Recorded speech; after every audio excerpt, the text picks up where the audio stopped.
শিক্ষা ব্যবস্থার মাধ্যমে আমাদের ভবিষ্যৎ প্রজন্মকে কর্মক্ষম করতে হবে।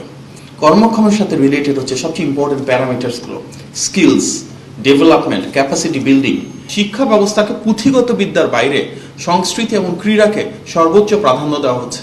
ওনার একটা প্রত্যাশা সারা বছর জুড়ে ডিফারেন্ট ইনস্টিটিউট এবং ইউনিভার্সিটির ভিতর ইন্ট্রা এবং ইন্টার ইউনিভার্সিটি কম্পিটিশন হবে। মাননীয় প্রধানমন্ত্রীর চোখে শিক্ষা ব্যবস্থা এমন একটা বিষয় যেখানে একজন শিক্ষার্থী শুধুমাত্র সার্টিফিকেট নেবে পড়াশোনার মাধ্যমে তাই না, উনি দুটো বিষয়কে হাইলাইট করেছেন। আমি মূলত ওনার চিন্তাগুলো আজকে আপনাদের সামনে তুলে ধরতে চাই। প্রথম যে বিষয়টার কথা উনি বলেছেন সেটা হচ্ছে শিক্ষা ব্যবস্থার মাধ্যমে সুনাগরিকের গুণাবলী তৈরি করতে হবে। আমাদের এডুকেশন সিস্টেমে ভ্যালুজ এবং প্রিন্সিপালসকে প্রায়োরিটাইজ করতে হবে। সুতরাং একজন মানুষ যখন গ্র্যাজুয়েট হবেন কিভাবে তার সিভিক সিটিজেনশিপ তৈরি হয়, কিভাবে ওনাদের মধ্যে মোরালস অ্যান্ড ভ্যালুজ তৈরি হয়, সেটি আমাদের শিক্ষা ব্যবস্থার ভিতর সামহাও ওনাদেরকে গ্রুম করার সময় ইন্টিগ্রেট করতে হবে।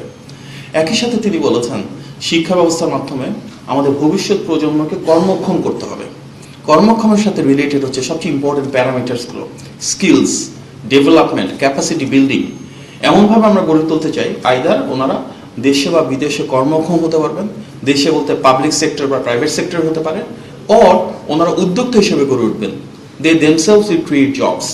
সো শিক্ষা ব্যবস্থায় সার্টিফিকেট তো অবশ্যই গুরুত্বপূর্ণ, কিন্তু তার পাশাপাশি যে দুটো বিষয় গুরুত্বপূর্ণ, একটা হচ্ছে ভ্যালুজ এবং সিটিজেনশিপ, এবং আরেকটা হচ্ছে দক্ষতা, যোগ্যতা এবং সামগ্রিকভাবে কর্মক্ষম হয়ে গড়ে ওঠা। সো আমাদের পুরো শিক্ষা ব্যবস্থাতে কিন্তু এই দুটি জিনিসকে আমরা প্রায়োরিটাইজ করতে চাই যেভাবে মাননীয় প্রধানমন্ত্রী চাচ্ছেন। But at the same time এটা করার জন্য আমাদের তিনটা জিনিস ইনশিওর করতে হবে, যেটা ব্রডার লেভেলে শিক্ষা ব্যবস্থাপনার বাইরে সারা বাংলাদেশকে আমরা কীভাবে দেখতে চাই তার সাথে রিলেটেড। একটা হচ্ছে ফেয়ারনেস, একটা ইকুয়ালিটি, একটা জাস্টিস। আমরা যদি একটা ফেয়ার, ইকুয়াল এবং জাস্ট সোসাইটি তৈরি করতে পারি তাহলে কিন্তু জুলাই গণ অভ্যুত্থানে যে আকাঙ্ক্ষা ছিল, দীর্ঘ ফ্যাসিবাদ বিরোধী আন্দোলনে যে আকাঙ্ক্ষা ছিল, সেই বৈষম্যহীন এবং মেধাভিত্তিক বাংলাদেশ আমরা গড়ে তুলতে পারবো। সুতরাং মাননীয় প্রধানমন্ত্রীর সেই নির্দেশনা এবং পরিকল্পনা একটা অংশ কিন্তু ইতিমধ্যে আপনারা দেখেছেন ঘোষণা এসেছে শিক্ষা মন্ত্রণালয় থেকে। তিনি বলেছেন আমরা ইনক্লুসিভ এবং ইকুয়াল এডুকেশন সিস্টেম গড়ে তোলার জন্য, যেহেতু আমাদের দেশের পপুলেশনের ওভার 50% উইমেন, আমরা নারীদের জন্য স্নাতক পর্যন্ত ফ্রি এডুকেশন কনফার্ম করেছি, যেটা এর আগে দেশনেত্রী বেগম খালেদা জিয়া প্রাথমিকভাবে শুরু করেছেন না, এবং পরবর্তী ক্লাস 12 পর্যন্ত হয়েছিল। সো আমরা স্নাতক পর্যন্ত যদি ফ্রি হয় তার মানে আমাদের যারা পাবলিক ইউনিভার্সিটির ডেফিনেটলি গভর্নমেন্টের পলিসি ফ্রেমওয়ার্কের ভেতর এবং প্রাইভেট ইউনিভার্সিটি যারা রয়েছেন আপনাদেরকে এনকারেজ করবো যতটা সুযোগ হয় স্কলারশিপের ক্ষেত্রে কি নারীদেরকে প্রাধান্য দেওয়া যায় কিনা মেধার ভিত্তিতে হতে হবে। সেকেন্ড হচ্ছে আমাদের কারিকুলামের ভিতরে যথেষ্ট চেঞ্জ প্রয়োজন রয়েছে। এটা মোটামুটি আমরা সবাই জানি যে আমাদের কারিকুলাম রিয়েল টাইমে ওভাবে আপডেটটা করা হয় না, অনেক ক্ষেত্রে মডার্নাইজেশনের ঘাটতি রয়েছে, অনেক ক্ষেত্রে একটু ব্যাকডেটেড থেকে যায়। সো আমাদের কারিকুলামটাকে কত বেশি আমরা স্টেক হোল্ডার কনসালটেশনের মাধ্যমে, প্র্যাকটিশনার ইনপুটের মাধ্যমে আরও বেশি বাস্তবসম্মত করতে পারি।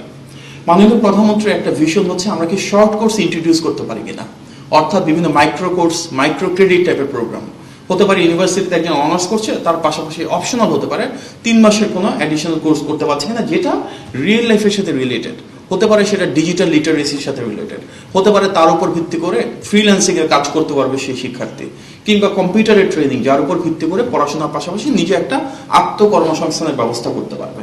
সুতরাং আমরা যখন কারিকুলামের কথা বলছি, কারিকুলামের একটা পার্ট হচ্ছে নিয়মিত ভিত্তিতে যেটা হয়ে থাকে পরিবর্তন, সংযোজন, বিয়োজন, পরিমার্জন। নর্মালি প্রত্যেকটা কারিকুলাম স্ট্যাটিক না, ডাইনামিক, ওভার দ্য ইয়ার্স এটা চেঞ্জ হওয়ার কথা। এর পাশাপাশি সার্টেন কিছু নতুন সাবজেক্ট বা কোর্সকে আমরা ইন্ট্রোডিউস করতে পারি কিনা যেটা বর্তমান যুগের সাথে চাহিদা মিটিয়ে আমাদের শিক্ষার্থীদেরকে প্রস্তুত করবে, এটা নিয়ে আমরা চিন্তা করতে পারি। মাননীয় প্রধানমন্ত্রীর একটা ঘোষণা রয়েছে যেটা ইউনিভার্সিটিগুলোর থেকে আমাদের প্রত্যাশা হচ্ছে ওনারা এগিয়ে আসবেন। উনি সবসময় বলেছেন থার্ড ল্যাঙ্গুয়েজকে ইন্ট্রোডিউস করতে চান। সব ইউনিভার্সিটি হয়তো একসাথে থার্ড ল্যাঙ্গুয়েজ ইন্ট্রোডিউস করতে পারবে না, কারণ সব ইউনিভার্সিটির কোয়ালিটিও এক না। প্রায় 150-র বেশি বিশ্ববিদ্যালয়, পৃথিবীর যে কোনো দেশের সব ইউনিভার্সিটি একটা কোয়ালিটিতে থাকবে না। ডেফিনেটলি এখানে টিয়ার ওয়াইজ কেউ খুব ভালো অবস্থায় থাকবে, কেউ হয়তো অতটা না, কেউ একটু খারাপ অবস্থা আছে। বাট যারা লিড করছেন এই মুহূর্তে কোয়ালিটির দিক থেকে, ওনাদেরকে রিকোয়েস্ট করবো যদি সুযোগ হয় মাননীয় প্রধানমন্ত্রীর প্রত্যাশা মোতাবেক আপনারা ল্যাঙ্গুয়েজ সেন্টারটা শুরু করেন, একটা বা দুটো, তারপরে 3টা সাবজেক্ট দিয়ে যদি ধারাবাহিকভাবে করি, কারণ সরকারের ম্যান্ডেট 5 বছর। আমরা যদি প্রাথমিকভাবে বাংলা এবং ইংলিশের বাইরে 2টা বা 3টা সাবজেক্ট দিয়ে শুরু করতে পারি, আমরা কিন্তু আগামী 5 বছরে একটা ভালো অবস্থানে পৌঁছে যেতে পারবো। কারণ আমরা মনে করি বাংলাদেশ থেকে প্রচুর মানুষের বিদেশে যাওয়ার জন্য সুযোগ রয়েছে, বাংলাদেশ থেকে বিদেশে বিপিও, সিপিও সহ সার্ভিস প্রোভাইডের সুযোগ রয়েছে, এবং as it become more globally integrated একটা থার্ড ল্যাঙ্গুয়েজ থাকলে বাংলাদেশ থেকেও বিশ্বের বিভিন্ন জায়গায় অবারিত কাজের সুযোগ উন্মোচিত হবে। মাননীয় প্রধানমন্ত্রী বলেছেন শিক্ষা ব্যবস্থায় উনি দুটো মন্ত্রণালয়ের সাথে রেগুলার সম্পৃক্ততা দেখতে চান, একটা কালচার মিনিস্ট্রি আর একটা স্পোর্টস মিনিস্ট্রি। অর্থাৎ শিক্ষা ব্যবস্থাকে পুঁথিগত বিদ্যার বাইরে সংস্কৃতি এবং ক্রীড়াকে সর্বোচ্চ প্রাধান্য দেওয়া হচ্ছে। ওনার একটা প্রত্যাশা সারা বছর জুড়ে ডিফারেন্ট ইনস্টিটিউট এবং ইউনিভার্সিটির ভিতর ইন্ট্রা এবং ইন্টার ইউনিভার্সিটি কম্পিটিশন হবে।